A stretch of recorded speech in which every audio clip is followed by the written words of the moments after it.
Muchas gracias. Buenas tardes con todos. Gracias, estimado Francisco. Para continuar con el desarrollo de la presente jornada académica, pues primero que todo agradecer, ¿no?, a la Universidad Técnica Particular de Loja a través de su representante estudiantil, el licenciado Francisco Torres. Agradezco por la invitación, ante todo. Y como primer punto, pues me voy a permitir explicar de manera general cómo se va a desarrollar esta jornada para que tengan conocimiento todos los presentes, ¿sí? Bueno, en primera instancia les debo manifestar que esta jornada se la va a realizar en cuanto a un procedimiento que se desarrolla en el libre ejercicio en cuanto a las audiencias en materias no penales. Es decir, la forma de actuar, cómo se desarrolla la audiencia, cómo se desenvuelve en el campo físico. Más que una cuestión técnica, esta charla la he preparado en el sentido de que cuando uno es estudiante, sí le hubiese gustado de que, aparte de la teoría, también nos ilustren un poco en la práctica. Es decir, cómo se desarrolla la vida de un abogado frente a los tribunales en el momento de las audiencias.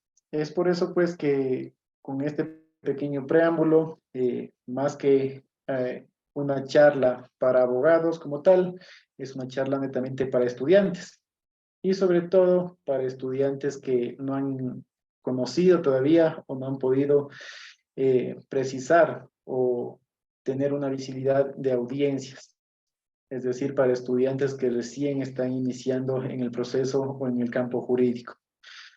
Entonces, estimado Francisco, solamente para verificar, me indicaste que ya estaban habilitado para compartir pantalla, ¿no es cierto?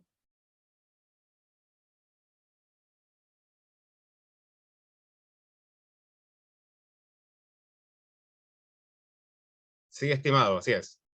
Ya, en este momento voy a proceder a compartir pantalla. Un momento.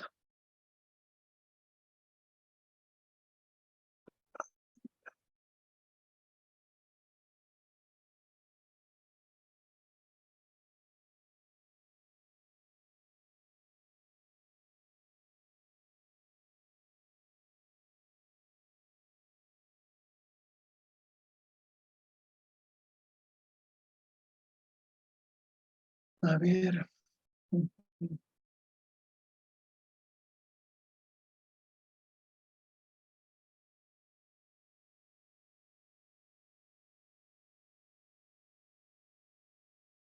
Listo. ¿Me confirman si se observa la pantalla?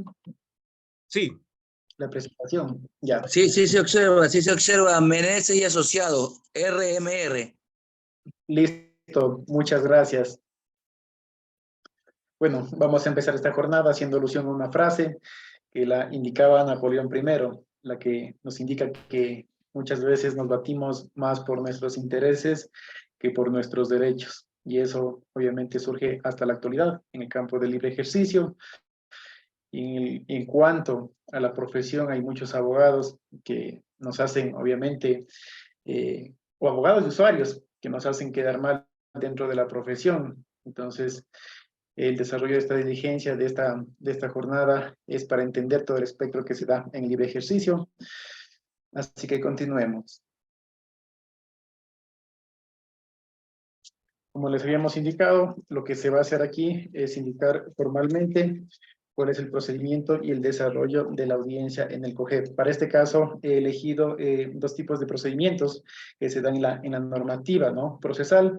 El uno que es en procedimiento ordinario y el otro que es en un procedimiento sumario, como bases generales que son los más comunes y más utilizados en cuanto a la práctica. Vamos a tener como primer punto una introducción, como segundo punto vamos a tener un procedimiento que obviamente se le desarrolla en dos audiencias, en este caso este es el procedimiento ordinario. Como tercer punto tenemos un procedimiento que se desarrolla en una audiencia y con dos fases. Y como último punto, obviamente tenemos el tema de las conclusiones y que se puede colegir o concluir de esta jornada académica. Primero vamos con la introducción. Entonces, para empezar esta jornada, nos haríamos una pregunta o un cuestionamiento del por qué es tan importante la oralidad en las audiencias, con la vigencia del Código Orgánico General de Procesos, que ya no es tan nuevo en la legislación ecuatoriana, pero obviamente hasta hoy día existen todavía dificultades para entenderlo y aplicarlo ante la justicia ordinaria. Entonces, para responder a esa inquietud, debemos establecer lo siguiente, que como un principio fundamental para este tipo de normativa, tenemos el principio de oralidad, ¿no? Que permite garantizar la inmediación, la contradicción y la publicidad como elementos del debido proceso, cuya garantía se hace fundamental cuando existe controversia entre las partes. Obviamente este principio creo que es, para mí, uno de los más importantes, ya que como lo indica, como elementos del debido proceso, pues nos permite obviamente establecer primeramente la inmediación, que la inmediación es la presencia de las partes procesales en el juicio mismo, obviamente en el mismo momento de la audiencia. Entonces, sin esta presencia de las partes no se podría desarrollar una audiencia, no se podría debatir, no tendríamos obviamente una consecuencia que es el de la contradicción en las audiencias, tanto de la parte accionante como de la parte demandada, y de terceros que pudiesen tener interés en el mismo proceso, ¿no es cierto? Y obviamente entendemos que los tipos de procesos son públicos, acorde a la norma procesal del COGEB. Entonces, obviamente, por el principio de publicidad, también nosotros tenemos el acceso público a las audiencias que se desarrollan en base a la normativa procesal del Código Orgánico General de Procesos. Entonces, por eso básicamente es importante esta situación entender, porque partiendo de todo esto vamos a entender cómo se desarrollan las audiencias, cuáles son las fases, las etapas y qué se debe hacer en cada fase, en cada etapa como tal. Vamos a continuar y bueno, pues ahorita ya vamos entrando en materia. Vamos a indicar lo que se establece el procedimiento en dos audiencias, en este caso, como les haya manifestado, es el procedimiento ordinario, ¿no es cierto? Para que las personas que todavía no entienden bien de este tema o en materia procesal, este procedimiento se caracteriza por contener en el proceso dos audiencias, ¿sí? Por separado. Primero se establece la audiencia preliminar y posteriormente a la audiencia preliminar, en un día distinto, se establece la audiencia de juicio. Las audiencias se dan en diferentes días, no en el mismo día como es el otro procedimiento que ya vamos a ver a continuación. Y mucho ojo con esto, las audiencias son audiencias diferentes. En este procedimiento son dos audiencias. No son dos fases como generalmente muchas personas lo suelen confundir. Indican que el procedimiento ordinario tiene dos fases en dos audiencias separadas. No son dos fases, sino que son solamente dos audiencias, ¿sí? En este procedimiento, bueno, como es de conocimiento de pronto de la mayoría, se sustanciarán las pretensiones que no tengan previsto un trámite especial para su desarrollo conforme el 289 del COGEB, como por ejemplo las acciones colusorias, las acciones de posesión o tenencia de algún inmueble, un derecho real de uso, usufructo, habitación, servidumbres, etc. Estas son las acciones o las instituciones jurídicas que se desarrollan por este medio o por este tipo de procedimiento.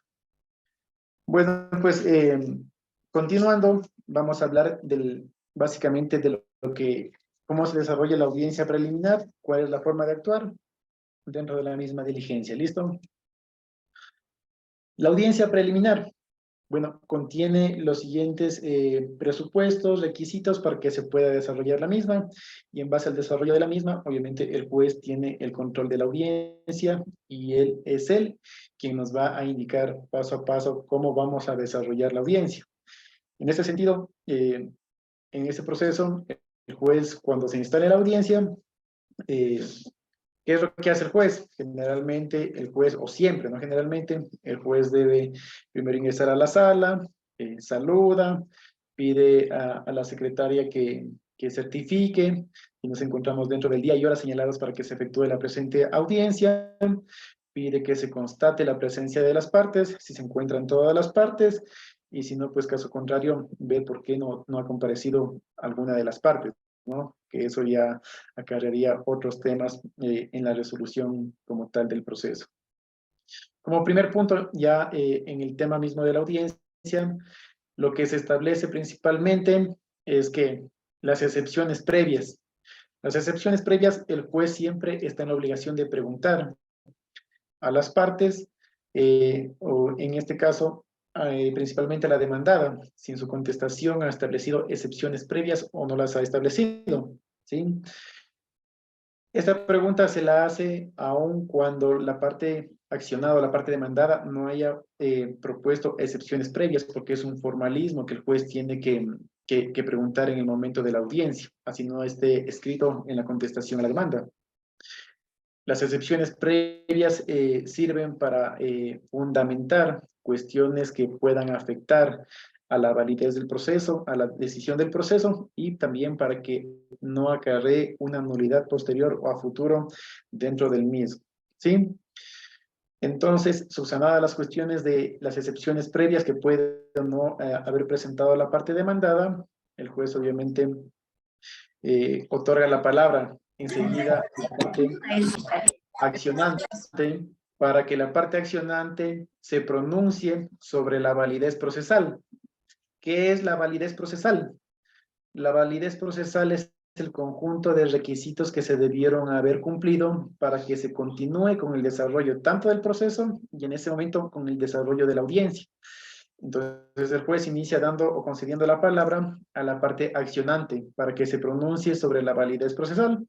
Entonces en ese momento la parte accionante debe indicar al juez si se encuentra o no de acuerdo, si existen vicios que puedan afectar a la validez procesal.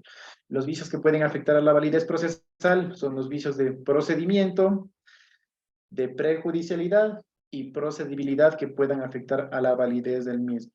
En cuanto a los vicios de procedimiento, puede alegarse alguna cuestión sustancial que haga notar al juez que obviamente el proceso no ha sido llevado en una correcta forma hasta a ese momento de la audiencia.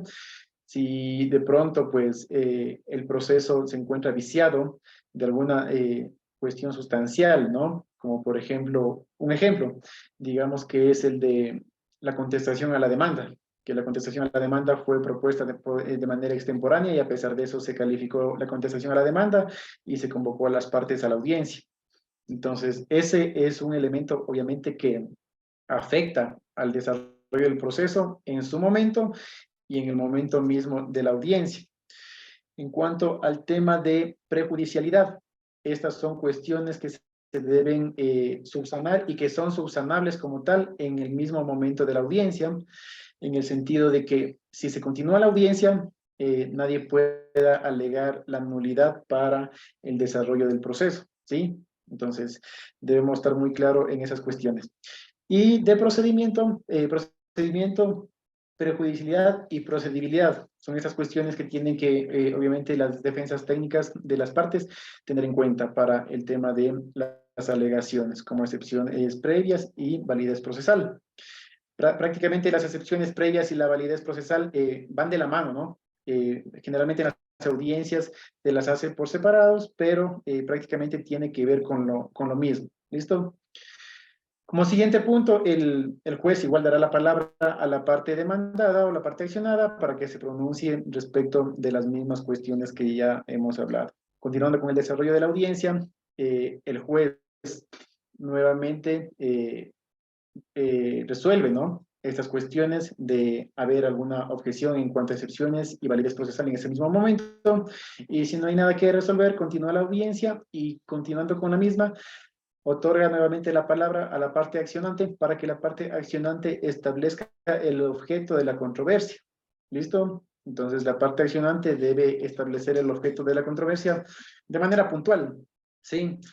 ¿Por qué les digo esto? Porque en el libre ejercicio generalmente uno ha visto, ¿no? Se han dado muchos casos en que, por ponerles un ejemplo de lo más común, que es un divorcio. La gente o los abogados están acostumbrados a indicar en el objeto de la controversia, dicen, señor juez, bueno, el objeto objeto de la controversia se lo fija en el divorcio del señor fulano de tal, en cuanto a la tenencia, alimentos, visitas y todo lo demás, quieren meter en el objeto de la controversia. ¿Listo? Cuando en este caso puntual, el objeto de la controversia, ¿qué es? El objeto de la controversia simplemente sería la disolución del vínculo matrimonial entre el señor tal y la señora tal. Punto. O sea, no tenemos por qué estar metiendo cuestiones que son anexas al proceso, pero no forman parte principal del objeto de la controversia. Y eso obviamente he visto en audiencias que jueces también se incomodan, llaman la atención a los abogados, les sugieren, pues, ¿no?, que vayan preparados al tema de la audiencia y, en fin, todos pasamos un mal rato ese momento de la audiencia. Una vez que interviene la parte accionante indicando el objeto de la controversia, el juez da la palabra a la parte accionada para que se pronuncie en ese mismo sentido. La parte accionada puede indicar que en efecto se encuentra de acuerdo con el objeto de la controversia propuesto por la parte accionante, o a su vez puede aclarar, ratificar o rectificar el objeto de la controversia. Una vez que las dos partes ya se hayan pronunciado sobre el objeto de la controversia, el juez inmediatamente procede a calificar o a subsanar esta cuestión en cuanto al objeto de la controversia, o a aclarar, ¿no? Entonces el juez toma la palabra y les indica nuevamente a las partes que el objeto de la controversia se lo establece en tal punto. Entonces las partes aceptan el objeto de la controversia y se procede a continuar con el desarrollo de la audiencia. Si es que las partes encuentran o se toman puntos distintos en el objeto de la controversia, el juez está en la obligación de subsanar esta cuestión en base a ¿qué? En base a la normativa, pues. ¿Por qué se demandó? ¿Cuál es el objeto de la controversia? Y listo. No hay mayor problema en eso, pero en la práctica diaria sí existen a veces problemas en cuanto a la fijación del objeto de la controversia. Una vez subsanada este impasse, pues continúa con la audiencia y el juez obviamente concede la palabra a la parte accionante para que fundamente el contenido de su demanda. ¿Sí? Primero interviene la parte accionante fundamenta en cuestiones de hecho, de derecho, el contenido de su demanda, obviamente estableciendo el mismo contenido, las mismas pretensiones, los mismos fundamentos de hecho que se establecieron de manera escrita en papel. ¿Y por qué les digo esto? O les aclaro, porque muchas veces hay abogados que en el transcurso de la audiencia, en esta parte, empiezan a hacer el fundamento de su demanda conforme a lo que está escrito en su propia demanda y quieren aumentar más cosas que no han sido establecidas tanto en los fundamentos de hecho, de derecho, así como también en la pretensión. Y aquí es muy importante aclarar eso, que si al comparecer a juicio en el libro inicial de la demanda, ustedes establecieron ciertos parámetros o ciertas cuestiones, ciertos derechos que están reclamando, ustedes en el momento de la audiencia no pueden expandirse más allá de lo que está en el contenido de su demanda, ¿sí? Porque obviamente en el desarrollo de la audiencia eso puede servir como una herramienta o mecanismo de defensa para la otra parte y viceversa también. Cuando se desarrolla la audiencia, luego la parte demandada va a hacer notar esto al juez, de que no se ha pedido eso en la demanda escrita, pero en el fundamento de la audiencia está pidiendo otras cuestiones muy diferentes. Y a veces suele suceder eso porque abogados en la demanda se olvidaron de poner alguna situación y en el tema de la audiencia quieren expandir el tema del contenido de la misma demanda, entonces eso no es procedente, no es factible y obviamente no va a surtir efectos. Puede surtir efectos, sí, cuando no se dé cuenta el juez o cuando no se dé cuenta la otra parte, pero generalmente eso no sucede, así que tienen que tener mucho cuidado en esta parte de la audiencia. Deben remitirse o regirse únicamente a lo que está establecido en su demanda. Una vez que la parte accionante establece la fundamentación de la demanda, el juez concede la palabra, ¿no? Nuevamente a la parte accionada o demandada, para que también proponga sus fundamentos de hecho, de derecho, petición, pretensión, contenida en la contestación a la demanda, sea en la contestación o en la reconvención. Entonces, en este caso también la parte demandada tiene que estar pilas en el momento de la audiencia para que no cometa este error y también atento a lo que indica la parte accionante. Y la parte accionante también a lo que indica la parte accionada. ¿Listo? Una vez subsanada esta cuestión, o ya evacuada esta parte de la audiencia, conforme lo establece el mandato constitucional, la Constitución y todo eso, los jueces están en la obligación esencial de llamar a una conciliación. Entonces, ahí es cuando el juez convoca a las partes e indica si es que entre las partes ya han tenido un acercamiento, ya han tenido un conversatorio, ya han tenido un acuerdo previo a la audiencia para que lo presenten en esta etapa conciliatoria. Entonces, las partes pueden conciliar como no pueden conciliar. ¿Listo? Cuando la conciliación se da total, el juez acepta la conciliación. Antes de eso, el juez suspende la grabación de la audiencia y escucha a las partes antes de continuar con la audiencia, indicando de qué es lo que van a conciliar, qué temas, qué puntos, en fin, los términos y condiciones de la conciliación. Si la conciliación se da de manera total, el juez vuelve a encender la grabación del audio y continúa con la audiencia para que las partes se pronuncien sobre la conciliación.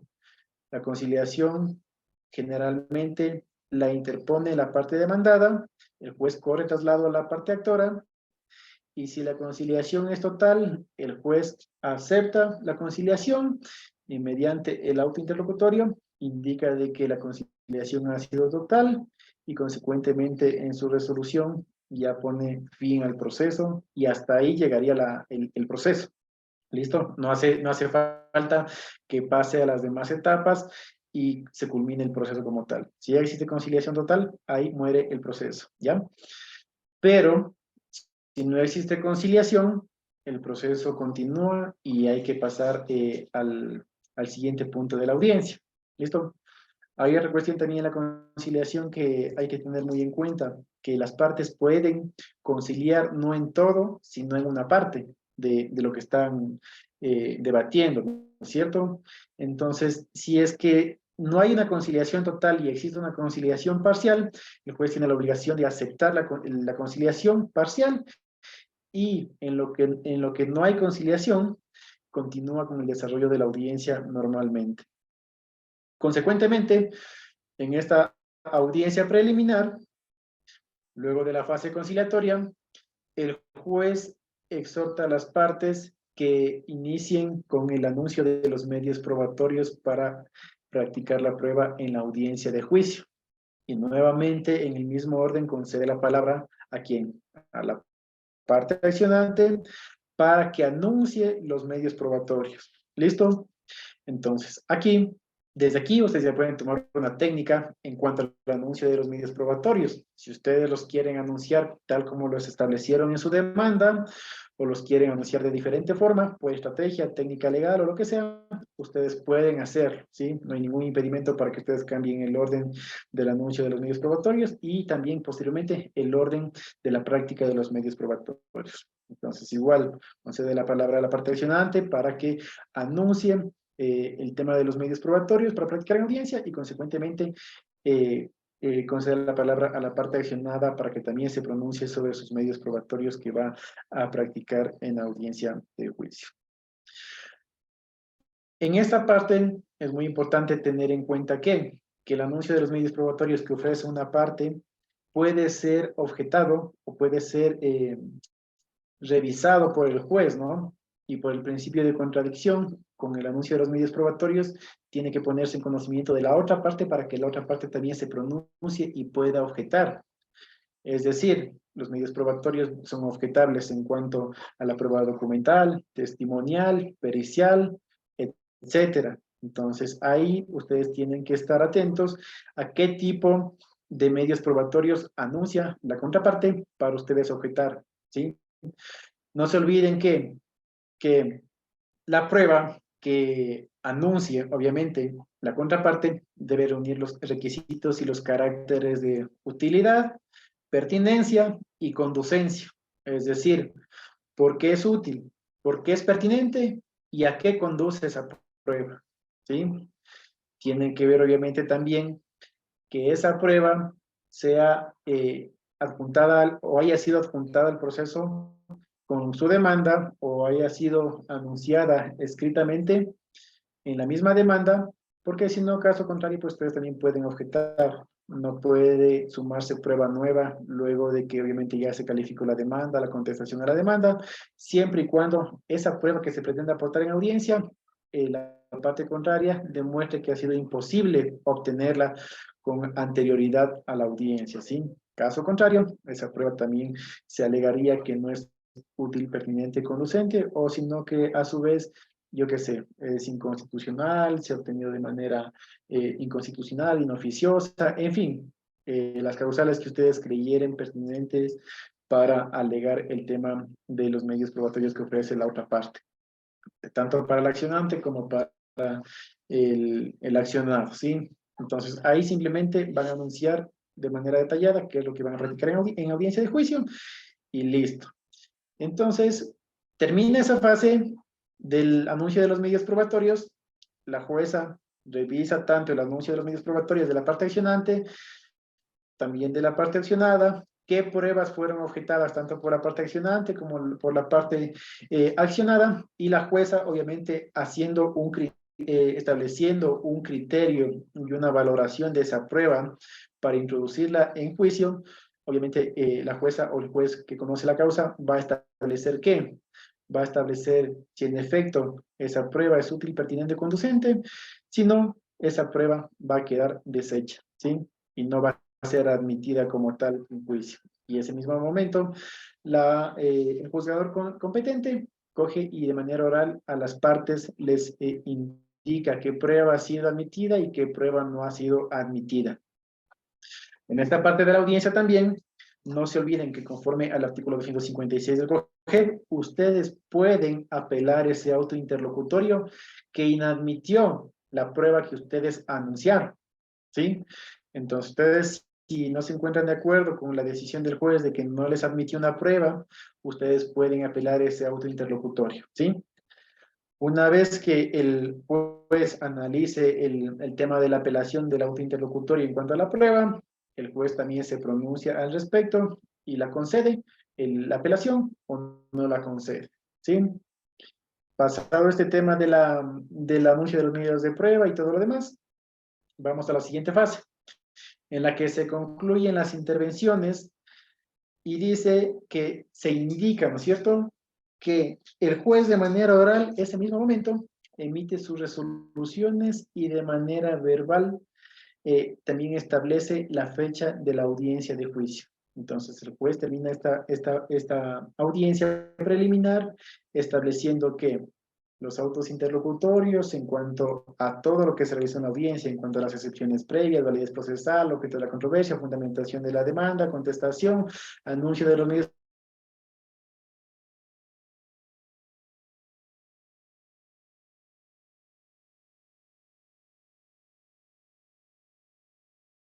y ese mismo momento indica.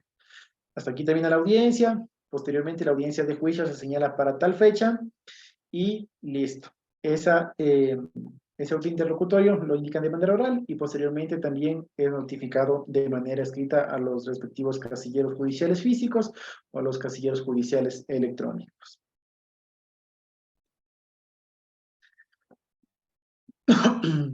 Continuando con el desarrollo de este procedimiento, hay que tener en cuenta que la audiencia de juicio se realizará en el término máximo de 30 días contados a partir de la audiencia preliminar.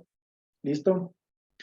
Entonces, es decir, que tiene hasta máximo 30 días. La audiencia puede realizarse en 15 días, 10 días, 5 días. Eso ya depende del agendamiento del juez o la jueza que conoce la causa y también del tipo de prueba, porque generalmente en ese tipo de juicios ordinarios se puede solicitar pericia, se puede solicitar inspecciones judiciales. Entonces, dentro de ese tiempo se puede establecer esas diligencias como medio probatorio que ha sido solicitado por alguna de las partes. Entonces, eso es para que tengan en cuenta. Y máximo se desarrollará en 30 días. O sea, ese es el término máximo. No estamos hablando de plazos, sino de términos, ¿sí? Eso hay que tener muy en cuenta. Continuando con la segunda audiencia, que es la audiencia de juicio como tal, ahí nuevamente se instala la audiencia y se pide por medio de secretaría que se dé lectura al extracto de la audiencia preliminar. ¿Esto con qué se lo hace? El juez ingresa a la sala, bueno, luego de saludar y todo lo demás, solicita que por medio de secretaría se dé lectura al extracto de la audiencia preliminar. Esto con efectos de refrescar la memoria en cuanto a las actuaciones precedentes, ¿sí? Tanto para el juez como para las partes, y para ver si alguna de las partes tiene alguna cuestión que manifestar antes de continuar con la audiencia, ¿no?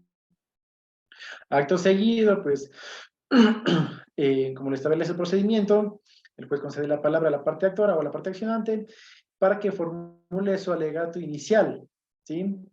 Y ojo con esto, la parte accionante inicia y formula su alegato inicial conforme la técnica que crea conveniente, conforme sus fundamentos de hecho, de derecho, y al final, en el mismo sentido, ¿qué es lo que hace luego del alegato inicial? Concluye indicando el orden en el que se practicará la prueba anunciada en la audiencia preliminar. ¿Listo? Aquí también, sin embargo, independientemente de cómo anunciaron, en el orden en que anunciaron la prueba, en esta audiencia ustedes pueden reformular el orden en el que quieren que se practique la prueba. Ya eso es cuestión de estrategia para litigar de cada abogado. Puedes empezar con prueba testimonial, prueba documental, prueba pericial, o puedes hacer parte prueba testimonial, luego continúas con prueba documental, luego con prueba pericial. Eso ya depende. No necesariamente tiene que ser solo prueba pericial, prueba testimonial o prueba documental. Puede ser una, y eso el juez obviamente tiene que apuntarlo para el momento en que se practique la prueba. Y obviamente, una vez concluida la intervención de la parte accionante, en el mismo sentido, interviene la parte demandada, ¿sí? Ahora, una vez que se concluye esta etapa de la audiencia, ¿qué es lo que sucede? El juez ordena las prácticas de las pruebas admitidas en el orden solicitado. ¿Listo? Entonces, el juez ya indica que la parte accionante empiece a practicar las pruebas. Y después, obviamente, se le dará el turno a la parte accionada o demandada. Aquí hay algo también un poco curioso, que muchos abogados también cometen esos errores. En mis inicios yo también cometía, de pronto, en el lenguaje técnico jurídico, aplicar el tema de lo que es la práctica de la prueba. En la práctica de la prueba, el abogado lo que va a hacer es que producir la prueba. La prueba se produce en cuanto a qué, en cuanto a la parte fundamental de la prueba solicitada. Vamos a hablar del tema de un documento en específico como tal. Entonces, la producción de la prueba hace referencia a qué, a que si yo tengo un documento, lo practico y lo produzco en el momento de la audiencia. Entonces, producir significa que yo con un documento, con mi prueba documental, voy a establecer que en la parte pertinente se encuentra lo que yo quiero que el juez escuche o el juez preste atención, porque no me voy a permitir leer todo de principio a fin, porque primeramente sería inoficioso, sería cansón y uno perdería ¿qué? El interés del juez, ¿cierto? En cuanto a la prueba documental, esa se la establece o se la denomina como la producción de la prueba. Ahora hay un término muy distinto que es que la reproducción de la prueba. La reproducción de la prueba hace énfasis ¿a qué? A que nosotros única y exclusivamente vamos a poder reproducir ¿qué? Videos, audios, pericias, fotografías, en fin, que se encuentren anunciadas y obviamente ordenadas para la práctica. Esa es la diferencia entre la producción de la prueba y reproducción de la prueba, ¿sí? Dentro de la práctica de la prueba y en esa etapa procesal. Entonces hay que tener mucho cuidado en esa cuestión y utilizar términos bien establecidos para la práctica de la prueba, ¿sí? Entonces, obviamente, la práctica de la prueba la inicia la parte accionante en su totalidad o una por una, ya depende de la técnica también y depende de lo que el juez también disponga y acepte. Puedes evacuar la prueba, practicar la prueba una por una, es decir, practicas una prueba, pones en conocimiento por el principio de contradicción de la otra parte para que se pronuncie y luego regresa, practicas otra prueba, en fin. O si no, pues por tiempo, por cuestiones, obviamente, de despacho y todo eso, generalmente lo que yo suelo hacer es solicitar al juez que me permita practicar el tema de mi prueba en su totalidad, para no estar perdiendo el tiempo, y luego con la totalidad de la prueba practicada, si poner en conocimiento de la contraparte por el principio de contradicción, para que igualmente la contraparte se pronuncie u objete alguna situación en cuanto a mi prueba, ¿sí? Entonces, la contraparte lo que va a decir es que esta prueba es inútil, esta prueba lo único que demuestra es esto, este otro. Entonces, aquí, ¿qué es lo que hace la contraparte? Simplemente indica que no se encuentra de acuerdo con esa prueba practicada, pero indica al juez que no sea tomada en cuenta y no sea valorada en el momento de resolver por tales y tales cuestiones o características, ¿sí? Entonces, de ahí vamos a empezar a formarle al juez un criterio ya más acertado en el debate probatorio y en la práctica de la prueba misma. Porque ahí la parte accionante o la parte accionada puede encontrar falencias en la prueba practicada y le hace notar al juez. Le hace notar al juez indicándole de que esta prueba tiene esto, este otro, lo único que demuestra es esto, este otro. Entonces, solicito que no sea valorada en el momento procesal oportuno y mucho más al momento de considerar el tema de la resolución o la sentencia, ¿sí? Entonces, una vez que se practican las pruebas, obviamente el juzgador competente, ¿qué es lo que hace? Se pronuncia también en cuanto al tema de la práctica probatoria, ¿sí? Ahí el juez también puede manifestar e indicar de que sí, en efecto se considera esta prueba o no se considera esta prueba, la prueba practicada, ¿no? De ambos lados o de ambos sentidos, ¿no es cierto? Posteriormente, una vez evacuado ese tema probatorio, ¿qué es lo que hace el juez?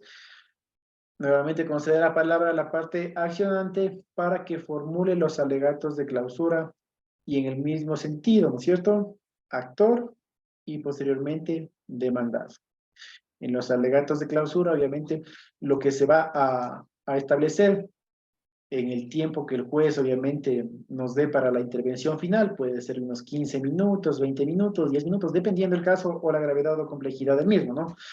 Ya eso queda a criterio y discrecionalidad del juez qué tiempo nos da para hacer nuestros alegatos de clausura. Entonces, en nuestros alegatos de clausura, básicamente o puntualmente lo que nosotros debemos establecer es que, primero, la premisa de cuál era el punto y el objeto de la controversia, cómo comparecieron las partes al proceso, qué es lo que buscan las partes en el proceso, qué han aportado las partes en cuanto a los medios probatorios, qué han podido acreditar o qué no han podido acreditar las partes. Toda esa estructura tiene que ir, obviamente, en los alegatos de clausura. Referirse de manera importante a la prueba y qué se pudo probar o qué no se pudo probar, ¿cierto? Y como conclusión, hacer el tema de la petición al juez o a la jueza competente para que, obviamente, el juzgador quede claro cuál es la pretensión del accionante, del accionado, cuál es el medio probatorio que ha sido útil, no ha sido útil, qué se ha aprobado o qué no se ha aprobado en la audiencia, y obviamente por qué el juez debería tomar una decisión, sea a favor de la parte accionante o sea a favor de la parte accionada. Juega mucho un papel importante ¿qué? El tema de disertación, el tema de la técnica, el tema de la argumentación jurídica y sobre todo el tema del manejo de los medios probatorios, cómo se dio en su etapa procesal oportunamente y qué pudo acreditar o qué no pudo acreditar la otra parte. Y en conclusión, la petición y el por qué debería aceptarse o negarse o rechazarse la demanda, dependiendo de la parte que esté interviniendo, ¿cierto? Entonces, una vez de que ya se evacúa todo este tema, ya las partes han hecho sus alegatos finales, el juez indicará a las partes de que se proceda a suspender la audiencia para que el juzgador forme su convicción y obviamente emita una resolución, sea aceptando la demanda, rechazando, aceptando parcialmente la demanda, en fin, porque la demanda puede ser aceptada en su totalidad o puede ser aceptada de manera parcial, ¿listo? Entonces, este tiempo el juez solicita para que, obviamente, analizar los medios probatorios, para obviamente analizar qué consta en la demanda, en la contestación, hace una revisión minuciosa y exhaustiva del mismo proceso para tratar de verificar y de constatar que todo ha sido llevado de buena manera. ¿Listo? Entonces el juez suspende la audiencia y el juez puede convocar el mismo día a la audiencia. Es decir, convocará en 30 minutos, 1 hora, en 2 horas, convocará, si es en la mañana la audiencia, convocará para la tarde para emitir su decisión oral, ¿sí? Pero esto no implica de que se retrase o se postergue el tema de la audiencia. El juez debe emitir su resolución o su sentencia ese mismo día. No puede decir, señalo y otra fecha, día y hora para otra ocasión para que vengan y escuchen el tema de la resolución oral que ha decidido la autoridad competente, ¿no es cierto? Entonces, una vez que ya regresen a la audiencia, se reinstale la audiencia el mismo día, el juez emite de manera oral, obviamente fundamentadamente, motivadamente, el tema de su decisión. En ese mismo momento, emite su sentencia, y si alguna de las partes no se encuentra de acuerdo con la decisión emitida, pues como es lógico o racional, puede apelar de manera oral en la misma audiencia conforme lo establece el artículo 256, ¿ya?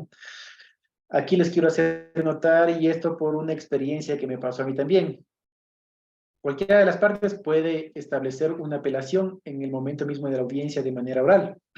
Hace algunos años, yo tuve un caso que creo que estaba como, no está todavía bien definido el tema del COGEB y toda la cuestión, no se entendía muy bien, ¿no? Bueno, ahora tampoco es que se lo entiende a la perfección, pero en ese entonces yo me acuerdo que sí estaba todavía bastante complicado y bastante complejo el tema del entendimiento del proceso. Entonces, ¿qué es lo que pasa aquí? Y remitiéndonos, verán, vamos a remitirnos al artículo 256 para hacerles notar una situación bastante importante en cuanto a las apelaciones.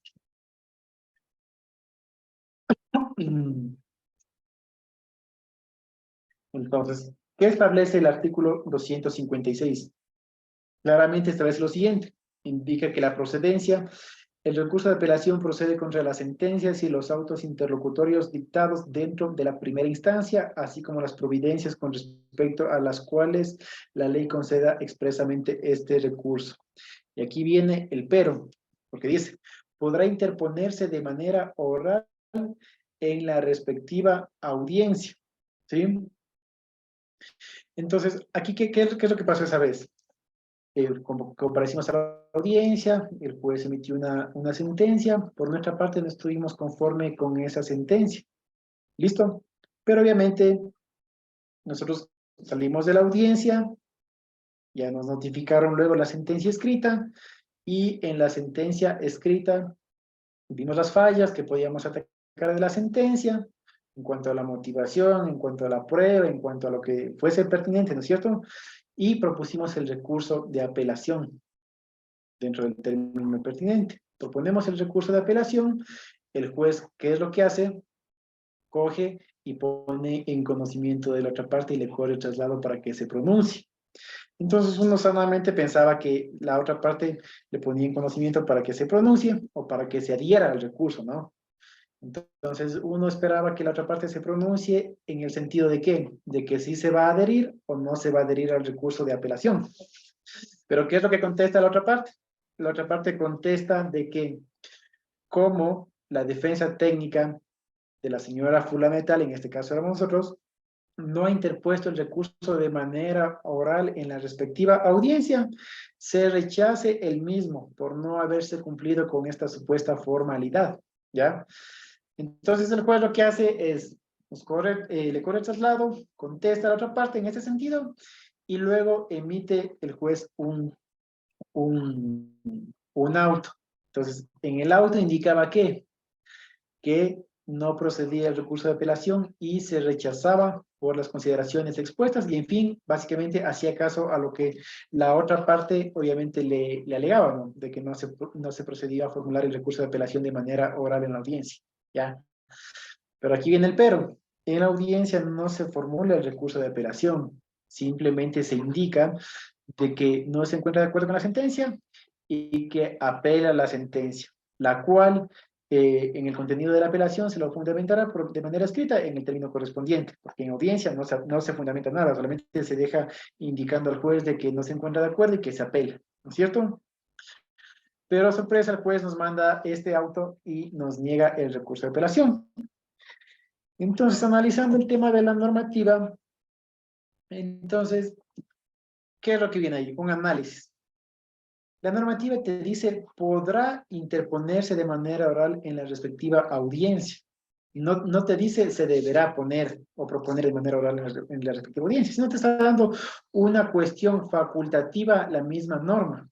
Si tú sabes obviamente que puedes formular el tema de la, o sea, indicar el tema de la apelación en la audiencia respectiva, no es requisito indispensable u obligatorio, porque se dice podrá. El podrá significa que puedes o no puedes, si quieres haces en audiencia y si no, no haces. Pero expresamente la ley que te dice que luego de que se le notifique a las partes de manera escrita, procederán a fundamentar su recurso de apelación.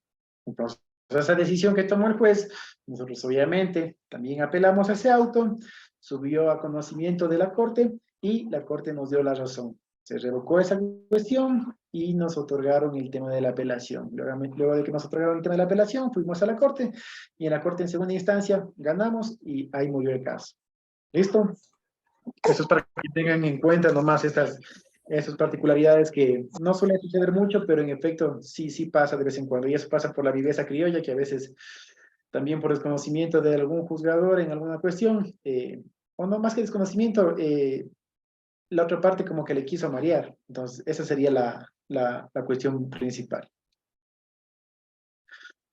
Ahora, continuando con el desarrollo y con la otra etapa de esta jornada, vamos a hablar del procedimiento que se da en una sola audiencia, ¿sí? El procedimiento que se da en una sola audiencia, en este caso he tomado el procedimiento sumario, que es uno de los más concurridos en el libre ejercicio, ¿no? Indica que este procedimiento sí se desarrolla en una sola audiencia, y aquí viene la diferencia, ¿sí? Que aquí sí son dos fases, no son dos audiencias, sino son dos fases en una audiencia única. Y en este procedimiento también es curiosa esta cuestión, porque este mismo procedimiento nos indica que no procede la reforma a la demanda. Es decir, que si te jalaste en la demanda, no puedes reformar. Y ya con eso mueres o ganas o pierdes el juicio, así de simple. En nuestros procedimientos, obviamente, antes de que la parte demandada sea citada, sí se puede reformar la demanda, aumentar, quitar, en fin, ¿no? Reformar como bien tuviese conveniente la parte accionante. En este tipo de procedimientos están las acciones procesorias, alimentos, divorcios contenciosos, incapacidades, interdicción, guardas, controversias relativas a facturas, servicios y honorarios profesionales, ¿no es cierto? Siempre y cuando que esos no sean exigibles por vía monitoria o procedimiento ejecutivo.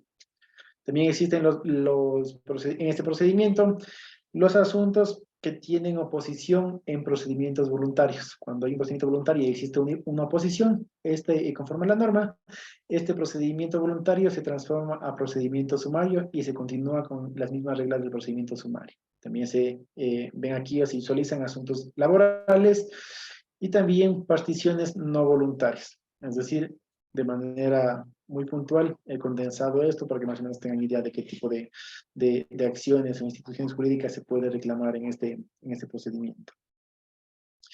Aquí la audiencia, como es única, es diferente. El procedimiento también es diferente. Y aquí se establecen dos fases. La primera fase, ¿qué tiene que ver? Tiene que ver ¿qué? Con cuestiones de saneamiento, lo que les había indicado también en el otro procedimiento, el saneamiento en cuanto a que avisos de procedimiento, procedibilidad, prejudicialidad que puedan afectar a la validez del proceso, pero también, aunque la normativa no nos indique, aquí también tiene que resolverse cuestiones de excepciones, ¿sí? Pueden ser excepciones como tal, las excepciones previas de cada procedimiento, en fin. Continuando con esta situación, obviamente el juez en esta audiencia da la palabra a la parte accionante para que se pronuncie sobre este particular.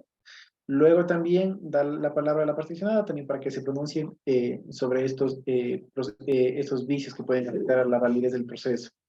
Una vez, obviamente, que intervienen las dos partes, el juez coge y resuelve en cuanto a esto. Si hay vicios que pueden afectar a la validez del proceso o si no hay vicios, en fin, continuar con el tema de la audiencia y posterior a eso se establece que nuevamente la fijación en los puntos del debate.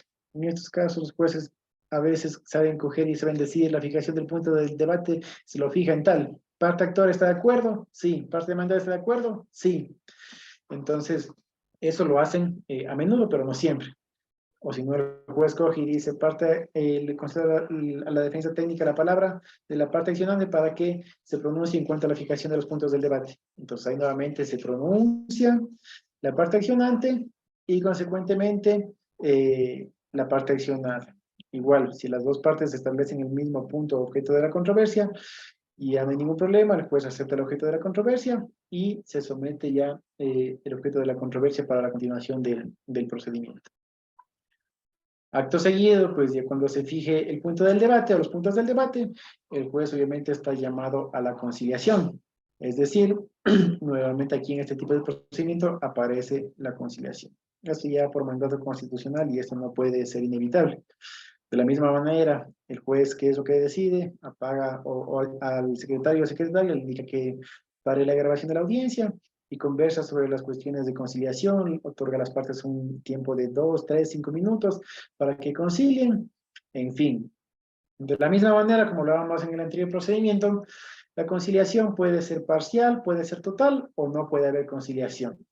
Como hablábamos en el procedimiento anterior, si la conciliación es parcial, el juez acepta la conciliación en base al punto que hayan conciliado, y en lo que no hayan conciliado, obviamente se continúa con la audiencia hasta emitir una sentencia. Y en base a la conciliación parcial que hayan llegado o a ese punto de conciliación, el juez ya resuelve y emite el auto interlocutorio como tal.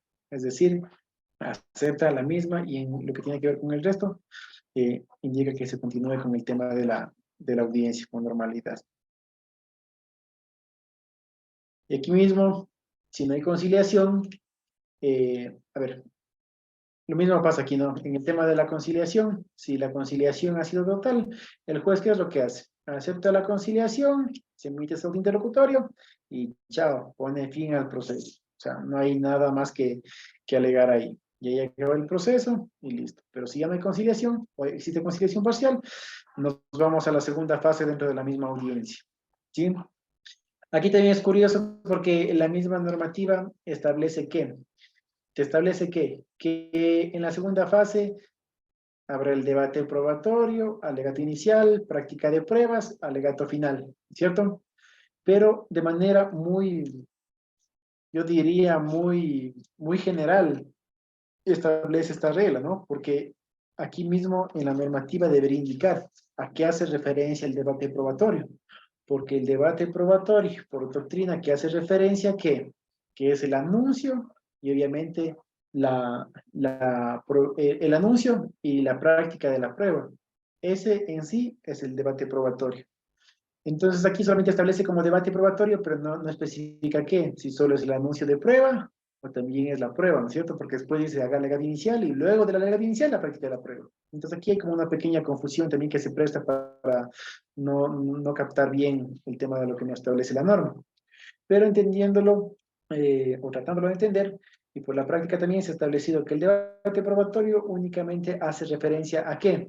Al anuncio probatorio, ¿cierto? Aquí es un poquito diferente porque se anuncia la prueba y obviamente establecen los mismos requisitos de la prueba, ¿no?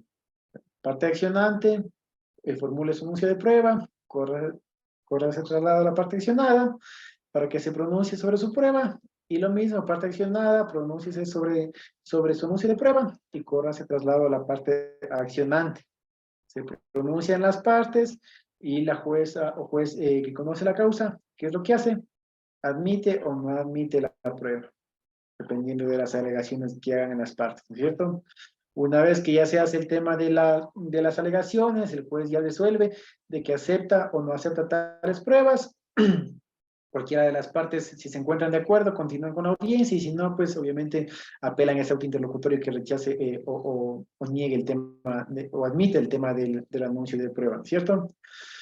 Entonces, ya se evacúa esta fase y luego ya se continúa con el alegato inicial, que como les indicaba anteriormente, el alegato inicial tiene que ver en cuanto a la pretensión, a los elementos de hecho, de derecho, que ahí han plasmado en su demanda escrita, sin salirse de los parámetros o de los campos establecidos en la misma demanda, ¿sí? Porque eso obviamente puede hacer ver mal al abogado en el sentido de que no tiene conocimiento, de que obviamente no tiene técnica, de que no se preparó, de que se jaló algo en la demanda. Y cuando alguien hace eso, queda mal, y el juez, ¿qué es lo que pasa? Está atento y se pone pilas. Y eso obviamente llama la atención del juzgador para decir, a ver, ¿qué me está diciendo el abogado?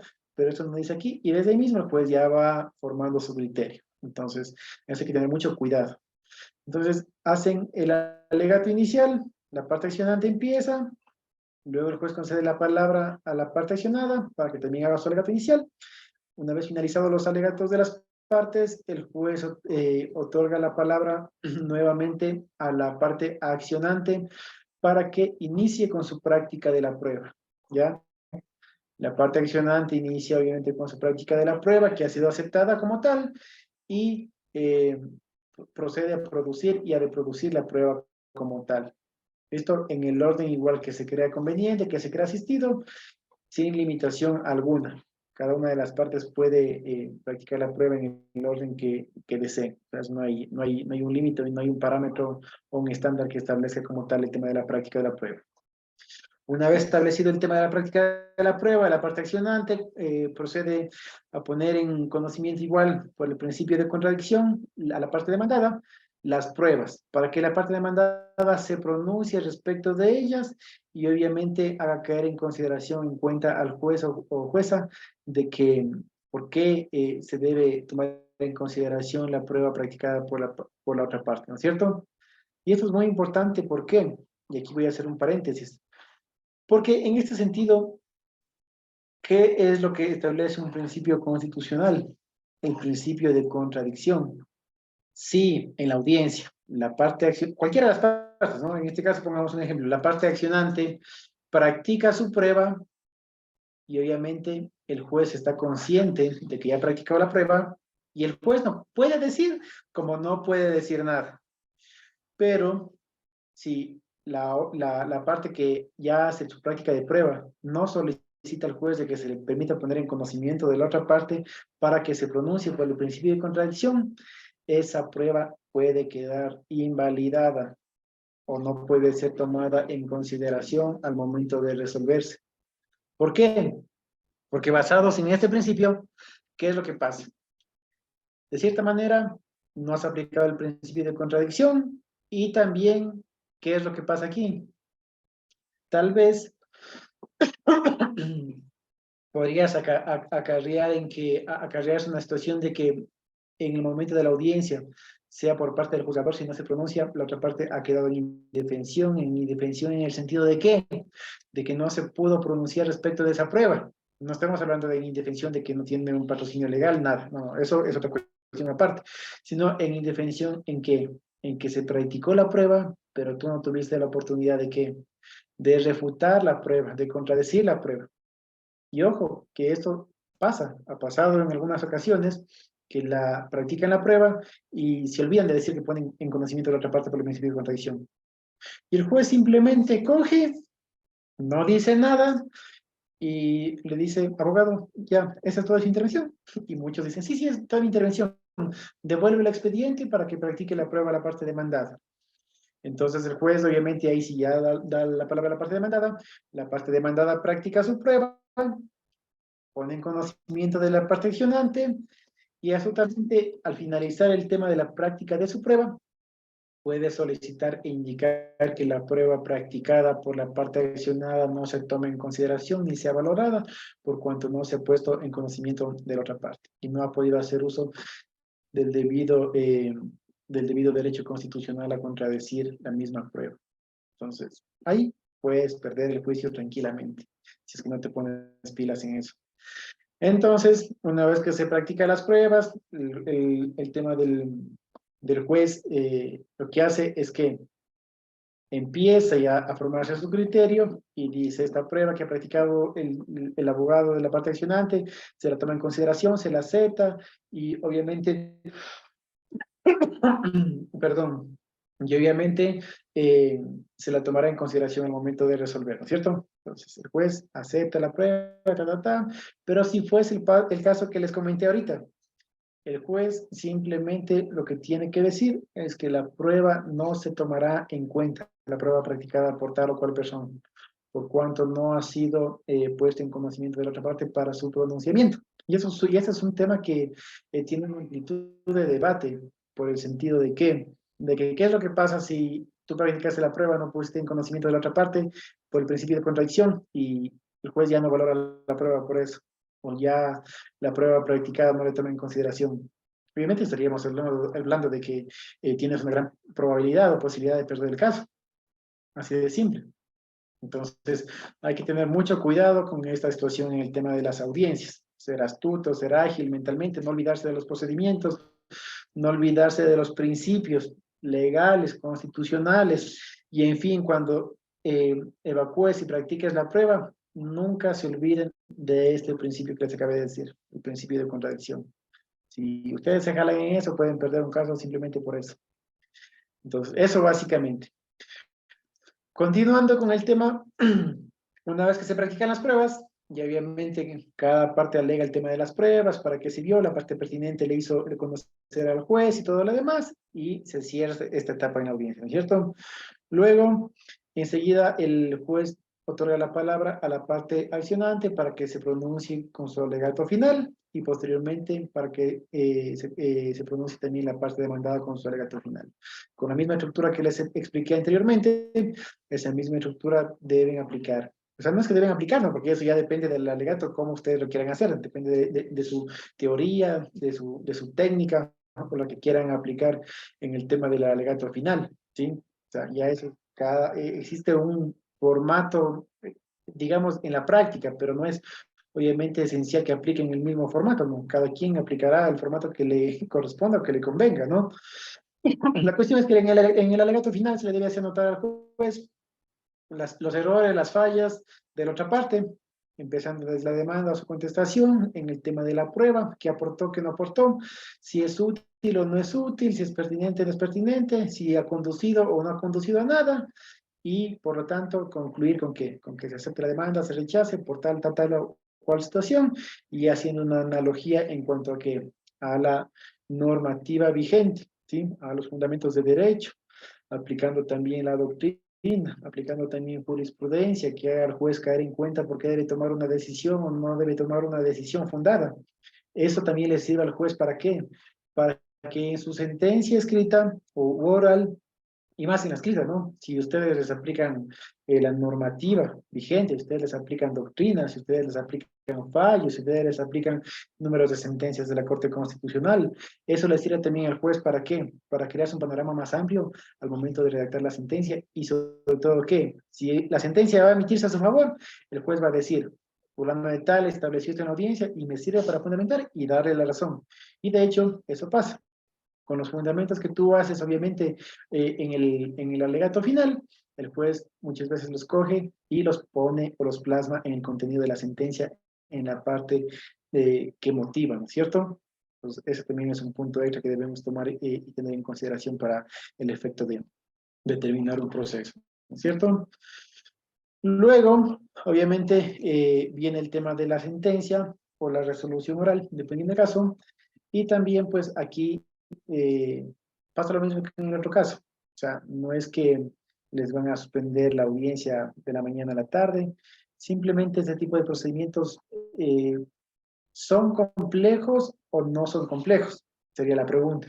El tipo de procedimiento sumario trae acciones que por regla general o en su mayoría no son muy complejos. Entonces, ¿qué es lo que hace el juez? El mismo momento de la audiencia, ya va analizando, ya va viendo, y el momento de que se termine la audiencia, ya emite su sentencia o resolución de manera casi inmediata. O puede decir, ¿sabe qué? Espéreme unos 20 minutos y listo. Pero no es como en los procedimientos ordinarios, ¿no? Que sí, en verdad, por la complejidad de los procesos, sí toma más tiempo. En los procedimientos sumarios, de manera general, no pasa esto, no pasa esto. Entonces, por ese lado, hay que tener en consideración esto.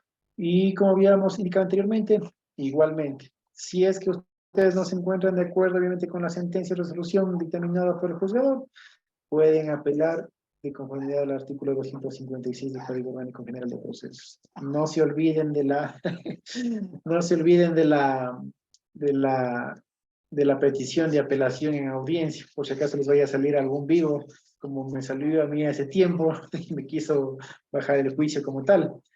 Entonces, por seguridad, ahora ya tengo la precaución de en toda audiencia, me quedó lección, decir, señor juez, he escuchado su sentencia de manera atenta, o su resolución de manera oral y atenta, por lo cual, desde ya manifiesto que interpongo el recurso de apelación, ¿cierto? Entonces, el juez, obviamente, en la misma audiencia, de manera oral, indica de que el recurso ha sido interpuesto de manera oral en la audiencia y se tomará en consideración o se admitirá o no conforme a la fundamentación que se haga por escrito. ¿Listo?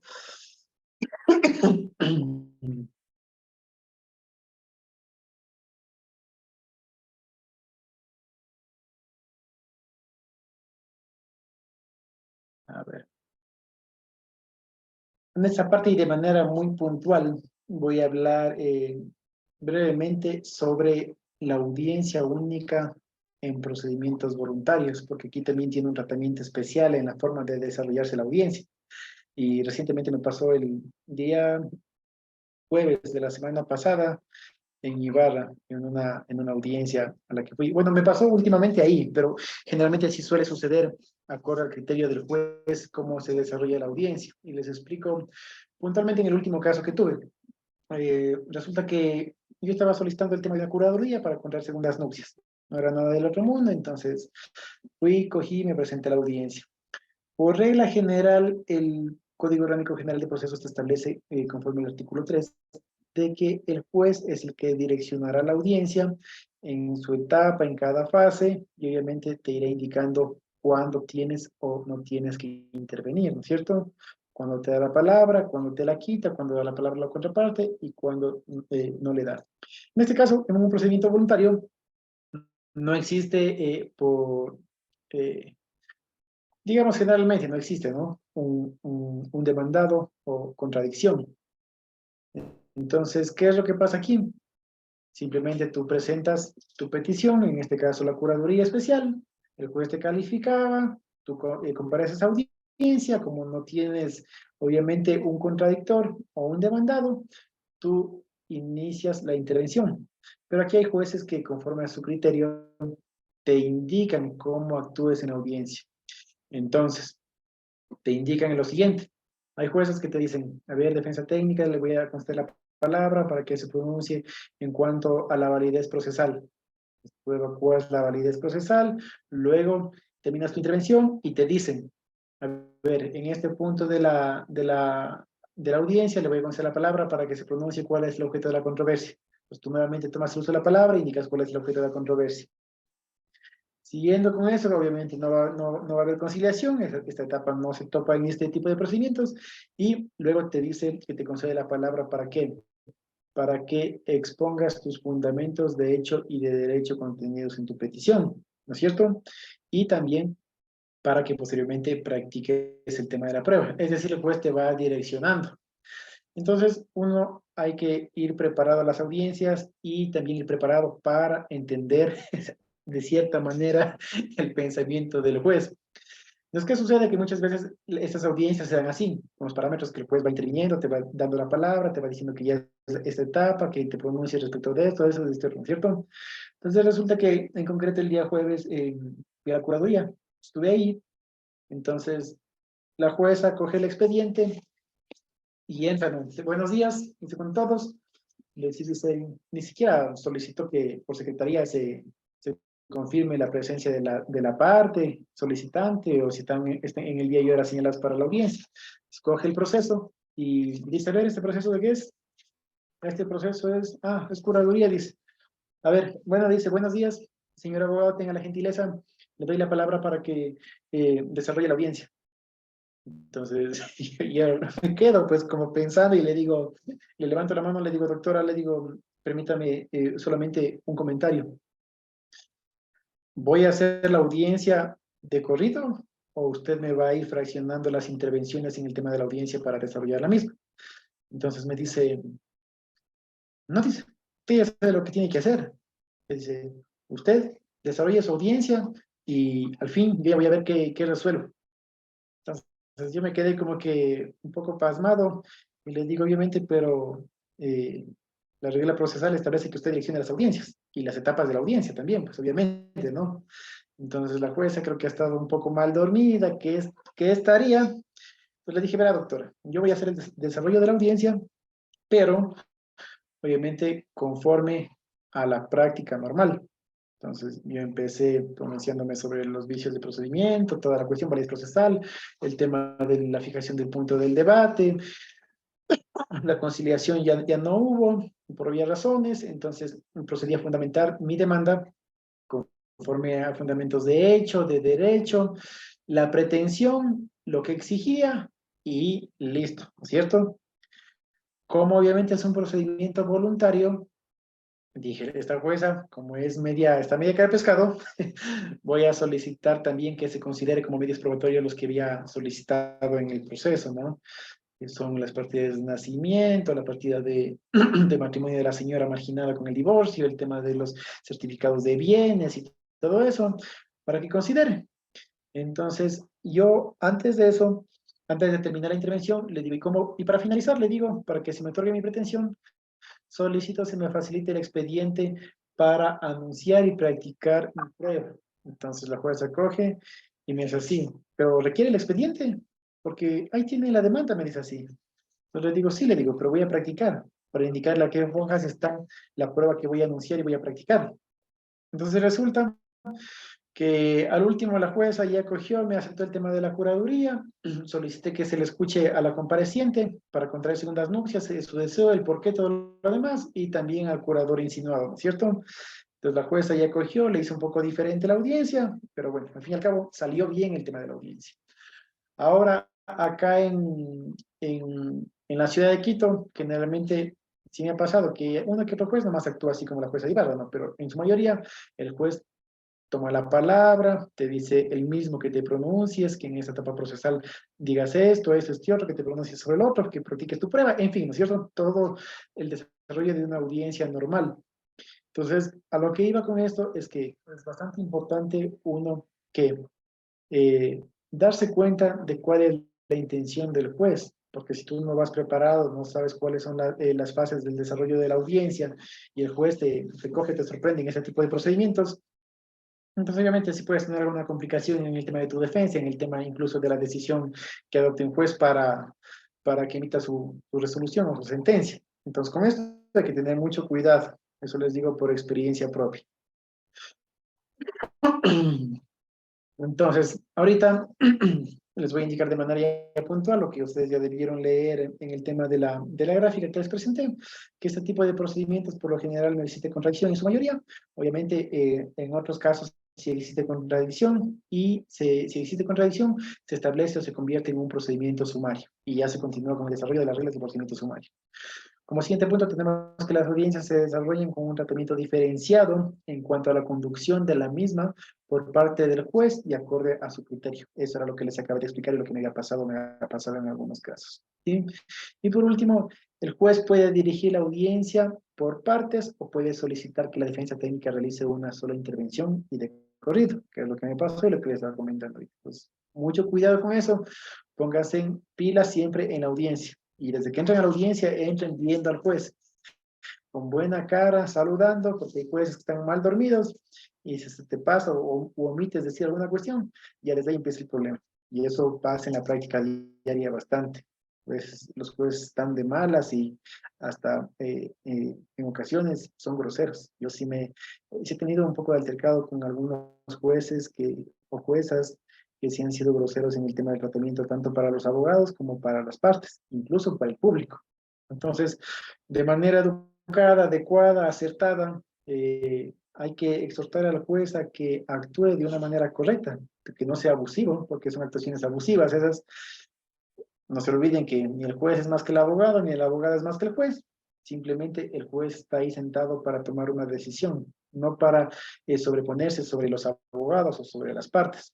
Eso también ustedes cuando vayan a audiencias, con el debido respeto que tienen los jueces, háganles notar esta cuestión, ¿sí? Como punto final, en el tema de las conclusiones, lo que sobra decir es que, como ya les había manifestado anteriormente, el artículo 3 establece que la dirección del proceso de la audiencia le corresponde al juez, y el juez es el que tiene el control de la audiencia y del proceso como tal. Entonces, él es el que siempre va a dirigir. Ahora, como siguiente punto, tenemos que una conclusión que yo he podido sacar muy personalísima de este sistema, obviamente, de litigación oral, es el que, desde que se implementó el tema del Código Orgánico General de Procesos, nos ha obligado, yo pienso que a todos los abogados, o si no es a todos, a su mayoría, a estar en constante aprendizaje y preparación, acorde a la normativa vigente y a las técnicas que cada abogado utilice dentro del marco legal, ¿no es cierto?, para litigar dentro de un proceso. El abogado también debe ser diligente, responsable en su actuación, tanto con el cliente y ante los juzgados y tribunales de la República del Ecuador. Evítese en quedar mal en los juzgados, en las audiencias. Muchas veces que el abogado de la parte accionante no se saluda con el abogado de la parte accionada porque son partes contrarias. Uno saluda, me ha pasado, y la otra parte ni siquiera contesta el saludo, ni el abogado, ni la parte, ni la contraparte. Entonces eso hace denotar el tema de la capacidad o la falta de capacidad que puede tener un abogado como tal o como profesional. Si los problemas, y como yo les suelo decir, son de los clientes, no son problemas de abogados. Muchos abogados toman o se toman a pecho o a personal como que si fuese su problema y están trompudos con el otro abogado. Siempre ustedes tengan la sencillez de coger, llegar saludando a una audiencia por respeto. Ustedes no saben que esa partecita o esa parte educativa que ustedes tienen y la pueden aplicar en el juzgado puede incluso llevarles a una buena conciliación. Hace tiempo me preguntaba un estudiante que tuve, ¿no? Me decía que cuántos casos había perdido. Y yo me reía y le decía, yo no he perdido ninguno. Entonces me dice, no creo, dice, sí ha de haber perdido por lo menos un hito. Le digo, no, no he perdido ninguno. Le digo, hasta ahora no he perdido ninguno. Le digo, ¿por qué? Porque yo sé que cuando voy a perder, lo que tengo que hacer es conciliar, ¿sí? Tratar de conciliar, tratar de ceder en un acuerdo conciliatorio, perdiendo, ambas partes pueden ganar y siempre he tratado de conciliar. Cuando yo sé que ya voy a perder, lo que trato de hacer es siempre conciliar. Entonces ahí sí me evito el fracaso y la pérdida como tal. Y obviamente se les atribuyen los derechos a cada parte del proceso, ¿cierto? Entonces, prácticamente por eso es la consideración que yo siempre he dicho, hasta ahora no he perdido ninguna causa, y cuando estoy en peligro lo que hago es conciliar. Busco la paz, la conciliación, busco obviamente una conversación. Incluso muchas veces a las partes les he hecho nuevamente darse la mano, han seguido siendo panas, amigos, amigas, lo que sea, y es una satisfacción que uno tiene como profesional. Y proceder con ética, con moral, con profesionalismo, no solamente cuando te estén viendo, sino cuando también no te estén viendo. Eso ya es del fuego interno de cada uno, para que uno pueda desarrollarse como profesional, para que le vaya bien en la vida, en el ejercicio de la profesión y obviamente ante los juzgadores competentes de nuestro país. Entonces, básicamente esa ha sido la intervención. Espero que en su gran parte hayan entendido más o menos cómo se desarrolla este tipo de audiencias, cómo se las debe tratar, cómo es el proceder, cómo es el desarrollo de la audiencia en general. ¿Sí? Bueno, pues agradezco a todos, agradezco a la UTPL por brindar también estos espacios, tener apertura con sus representantes, en este caso con Francisco. Muchas gracias por la invitación. En este momento, estimado Francisco, no sé si me permites, en el chat voy a dejar un enlace para cuestiones de datos, sugerencias y de qué tema les gustaría que la próxima vez hablemos, y registren su información en el enlace que les voy a pegar en el chat. Eso Claro, no hay es, problema. y gracias. A ver. El tema.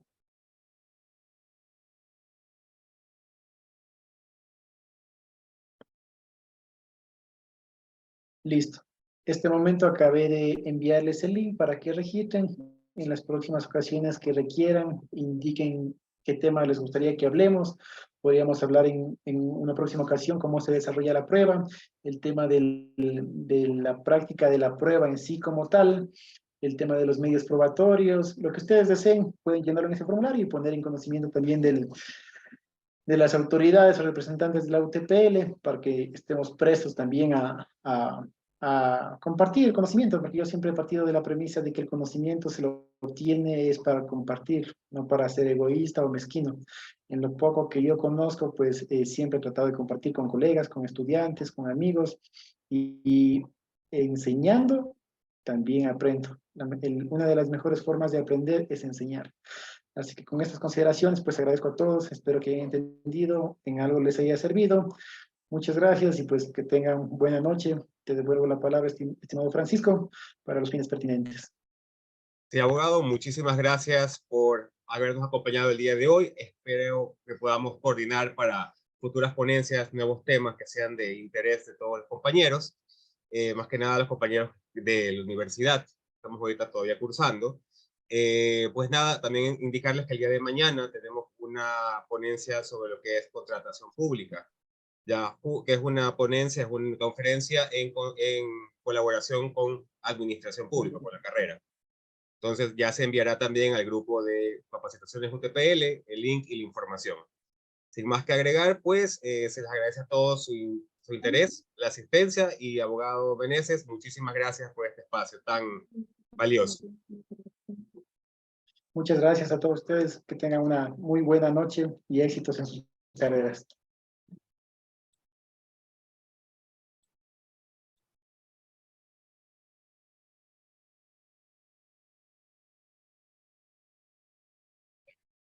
Muchas gracias a usted, abogado, y gracias por darnos toda su ponencia, por adquirirnos más conocimientos. Ahorita que estamos estudiando la carrera de Derecho, eso nos ayuda muchísimo para seguir impulsando y aprendiendo más.